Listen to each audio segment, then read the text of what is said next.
సంతోషకరమైన వార్త ఈ లోకంలో ఎక్కడ లేనే లేదు.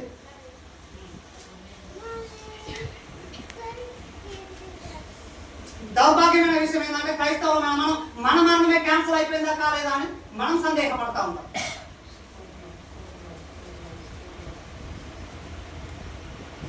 ఓకే, సో ఆయన ఒకటే ఒక విషయాన్ని యోహాను సువార్త తీసుకుందాం, 5వ అధ్యాయం తీసుకుందాం, 24వ వచనం చదువుదాం, క్లోజ్ చేసేద్దాం.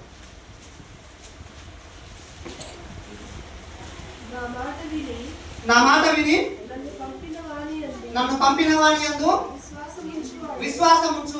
లేకపోతే మీ అందరికీ నేను తెలియజేసే వార్త ఏంటంటే దేవుని యొక్క సన్నిధికి మనం రకరకాలుగా దేవుని ఆరాధించడానికి రావాలా, దేవునికి ప్రార్థించుకోవడానికి రావాలా, దేవుని మహిమపరచడానికి రావాలా. సో ఇది పరిశుద్ధమైన దినం కాబట్టి పరిశుద్ధ దినాన్ని ఆచరించడానికి రావాలా. ఓకే, అదే సమయంలో ఎందుకు దేవుని సన్నిధికి రావాలంటే ఆయన యందు విశ్వాసం ఉంచితే మన మరణాన్ని క్యాన్సల్ చేయించుకోవడానికి దేవుని సన్నిధికి రావాలి. దేవుని సన్నిధికి ఎందుకు రావాలి? పాపం యొక్క జీతం మరణం, మరణానంతరం తీర్పు, తీర్పు అనంతరం యుగయుగమైన భయంకరమైన అగ్నిగంధకముల చేత, పురుగుల చేత యుగయుగంలో ఒక వ్యక్తి భయంకరంగా వినాశపూరితమైన అగ్నిగంధకాల్లో నాశనం అయిపోతా ఉంటాడు. ఆ నాశనాన్ని క్యాన్సల్ చేయించుకోవడానికి ఒక వ్యక్తి క్రాప్ లోన్ క్యాన్సల్ చేయాలంటే బ్యాంకుకి ఎట్లయితే పోతాడు, అదే విధంగా నీ మరణం క్యాన్సల్ కావాలంటే ఇక్కడికి రావాలా. ఇంతకంటే మించిన గొప్ప స్వార్థమానము ప్రపంచంలో ఇంకేది లేదు. నువ్వు విశ్వసించినా, నువ్వు విశ్వసించకపోయినా, నువ్వు నమ్మినా నమ్మకపోయినా ప్రపంచంలో అత్యంత భయంకరమైన శత్రువు ఏంటంటే మరణమే. మరణం అది భయంకరమైనది, అది ఎస్కేపబుల్, ఇన్ఎస్కేపబుల్. దాని ఎంత మాత్రం కూడా ఏ మనుషుడు దాని నుంచి తప్పించబడలేడు. ప్రతి మనిషి దాని బారిన పడాల్సిందే.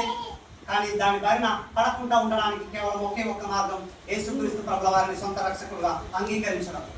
అది కనుక మనం చేస్తే మన మరణం క్యాన్సల్ అయిపోతుంది. ఆ క్యాన్సర్ విశ్వసించిన వాడు మరణంలో నుంచి జీవంలోనికి దాటి ఉన్నాడని దేవుని యొక్క లేఖనాలు సెలవిస్తా ఉన్నాయి.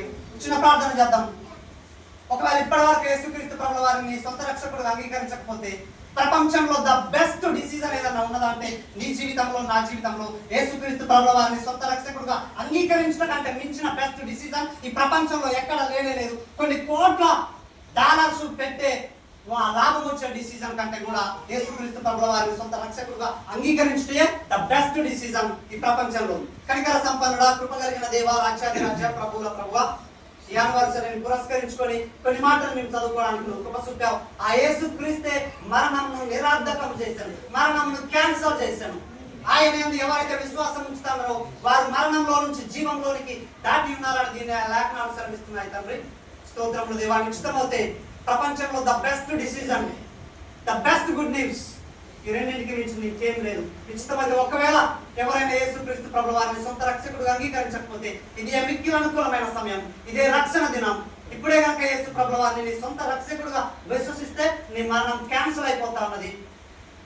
అటు విధంగానే యేసుక్రీస్తు ప్రభుల వారిని సొంత రక్షకుడు అంగీకరించే ప్రపంచంలో అన్నింటికంటే అతి శ్రేష్టమైన నేను. కనికర సంపన్నుడా, కృప కలిగిన దేవా, కొద్ది నిమిషాలు స్తోత్రాలు పరమ తండ్రి మాకు నేర్పించిన కళకై నేను స్తుతులు స్తోత్రాలు చెల్లిస్తాను. విషయాల్లో కృప చూపమని మన సేవలను శక్తివంతంగా వాడుకోమని యేసు ప్రభుల వారి పరిశుద్ధమైన నామమును బట్టి వేడుకొనుచున్నాం పరమ తండ్రి.